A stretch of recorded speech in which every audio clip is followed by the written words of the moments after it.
Bonjour à tous et bienvenue dans cette nouvelle vidéo, j'espère que vous allez bien, que vous passez une bonne journée, un bon week-end, une bonne semaine, mais surtout que vous êtes bien installés car aujourd'hui je vous emmène avec moi dans les backstage de la réalisation d'une vidéo immobilière. Ça fait au moins 4 ans que j'en ai pas fait et là on se retrouve dans une villa qui est vraiment pas mal au sud de la France, près de Saint-Tropez. Je vous mets quelques extraits tout de suite.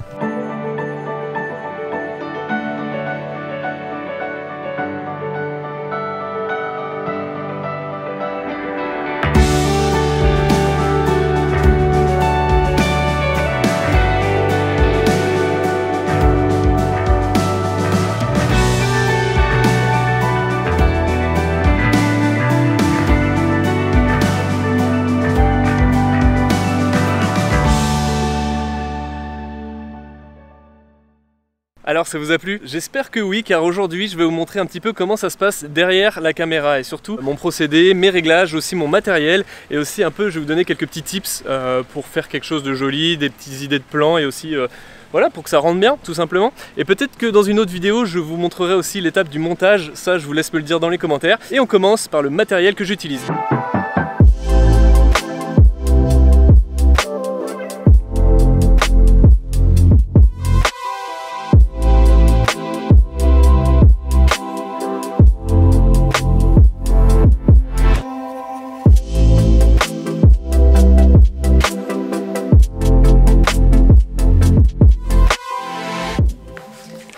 Pour commencer, côté matos, j'ai fait assez simple, donc DJI Ronin RSC2, le petit DJI. Je vais vous montrer un petit peu pourquoi d'ailleurs je l'utilise celui-là plus que le RS2, parce que le RS2 il est bloqué sur un axe, alors que celui-ci en fait on peut le pivoter, je vais vous montrer juste après. Au niveau de la caméra, on est avec le Canon EOS R5, je vous en ai peut-être déjà parlé, je sais pas, dans une autre vidéo. Mais en gros, caméra qui filme en 4K 120, qui peut aller jusqu'en 8K, donc c'est vraiment exceptionnel, c'est largement suffisant. Au niveau de l'objectif, on a un 16-35 de chez Canon, le F4, parce que je trouve qu'il a un meilleur piqué que le f2.8 et en plus il était moins cher. Et on a une bague d'adaptation EF vers RF parce qu'en fait les Canon R5 sont en RF et les objectifs sont en EF qui est l'ancienne version en fait de monture de chez Canon. Devant ici on se retrouve avec un filtre ND variable, le Peter McKinnon de chez Polar Pro. Et au niveau du micro, ça sert à rien, en vrai je mets pas de micro moi pour les tournages, mais ici je l'ai mis juste pour m'enregistrer parce que le son de l'iPhone n'est pas terrible. Oui, c'est un iPhone qui me filme là-bas, j'avais pas de deuxième caméra, voilà. Donc voilà, au niveau du matos, rien de très compliqué. Éventuellement le bras, ici en fait j'ai un petit bras small rig qui vient se fixer là où je mets mon téléphone en fait dessus avec une application qui s'appelle Field Monitor. Je vous en parlerai un petit peu plus dans une autre vidéo backstage sur une voiture, je vous montrerai ça très bientôt. Pour les photos ici pareil, je prends le R5 parce qu'on a 45 millions de pixels. Tout ce matos est disponible sur ipln.fr, je vous mets les liens en description et je vous mets un petit code créateur ici, le code créateur Fabien, pour soutenir la chaîne, pour me soutenir moi, voilà. Bref, on passe à la suite, je vous montre mes réglages.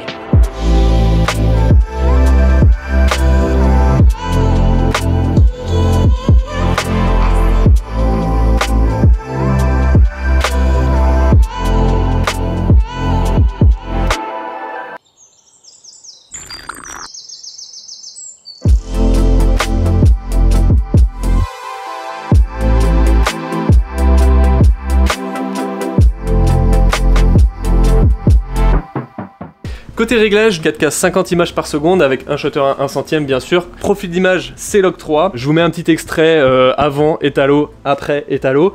Vous allez voir tout de suite qu'en fait on a une récupération d'informations qui est énorme. On n'oublie pas de bien sûr exposer ses plans comme il le faut. Bref, voilà, je me mets la plupart du temps ici pour l'immobilier à 4K 50 images par seconde. Parfois, vous allez voir au niveau de la fontaine par exemple, je me mets en 4K 100. Côté balance des blancs, donc pas de balance des blancs auto mais manuel. Donc quand on est en extérieur et qu'il fait jour comme ça, on se met à 5005-5006 Kelvin. Quand on se met en intérieur avec les lumières, on peut descendre jusqu'à 3002-3008 Kelvin en fonction de la lumière. Côté focus, manuel focus, quand je fais ma mise au point, je rentre dans la pièce, je fais ma mise au point au fond et ensuite je recule. Et en fait je fais mon plan ensuite, donc comme ça progressivement ma mise au point avance jusqu'au fond, jusqu'à la fin de mon plan tout simplement. Maintenant on va passer au stab, je vais vous montrer un petit tips pour le RSC2 qui est assez particulier et qui est plutôt cool. Je vous montre ça tout de suite.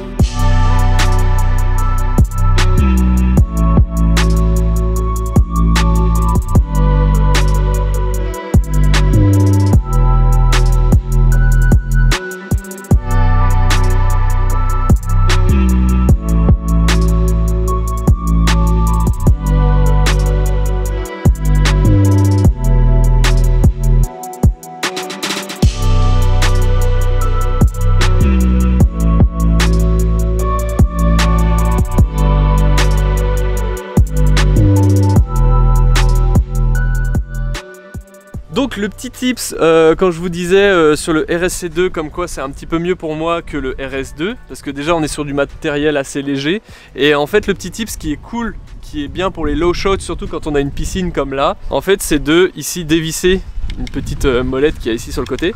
En fait vous la dévissez, vous venez ici casser votre gimbal en deux, vous voyez comme ça.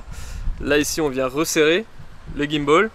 On vient enlever la poignée qui se trouve juste ici. Je sais pas si vous voyez bien ce que je fais, je pense que oui. Et là, on peut venir la visser en fait de l'autre côté. Et là, quand vous avez fait ça, ce qui est cool, c'est qu'on peut venir se baisser comme ceci.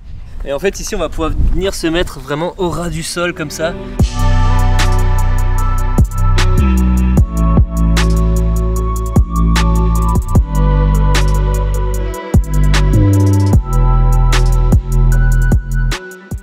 On revient côté matos et ici on va parler drone. On a le Mavic 3 Ciné de chez DJI. Je tiens à remercier Lancelot d'ailleurs, Tintini, de m'avoir prêté ce drone. Ici je vous mets son Instagram si vous voulez aller voir ce qu'il fait, c'est énorme. C'était l'occasion pour moi de l'essayer pour une fois. Donc j'ai eu le Mavic Pro 1, j'ai pu essayer le Mavic Pro 2, l'Inspire, le R2S, le R2, le FPV, etc. Et là c'était la première fois, donc vraiment une bonne occasion de pouvoir enregistrer en ProRes en interne en 5,1K, 50 images par seconde. Bref, franchement il a des features de malade. Il est beaucoup plus imposant que le Mavic Pro 2 et surtout de meilleure qualité. On a deux caméras ici, dont une en zoom et une en normal. En objectif principal on a un 24 mm et il est vraiment exceptionnel. J'ai hâte de voir les images en tout cas parce que je viens tout juste d'aller tourner avec. Ici on a une grosse panoplie de filtres Polar Pro, j'avais jamais vu ça avant, mais comme vous pouvez le voir c'est énorme, ils ont fait un truc. On a 3 ND polarisants, 2 ND variables, un CP, 2 filtres anamorphiques et un mist que je vais peut-être essayer tout à l'heure. Et ici on a une nouvelle télécommande qui est un petit peu plus grosse que l'ancienne, avec une meilleure définition et aussi une meilleure luminosité je crois au niveau de l'écran. Mais en tout cas la prise en main est toujours pareil, aussi facile, aussi fluide. C'est vraiment le mode zoom qui est pas simple je trouve à utiliser. Moi je vais vraiment filmer avec la caméra de base et en 5,1K 50 images par seconde, des logs, voilà je vous passe les détails. On va aller essayer ça et puis on va voir ce que ça donne. La télécommande, on est tout bon, on peut y aller.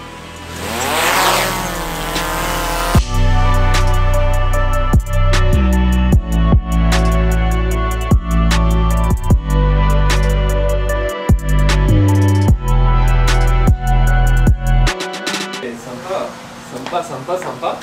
On bouge, on va là-bas. Alors là je vous le dis, on va pas faire les cons, mais on va passer entre l'arbre et la pool house. Tout doucement, on désactive les capteurs. Lancelot, tu vas peut-être m'en vouloir pour ça, mais t'inquiète pas. Ok, nice. Par l'axe comme ça. Ok.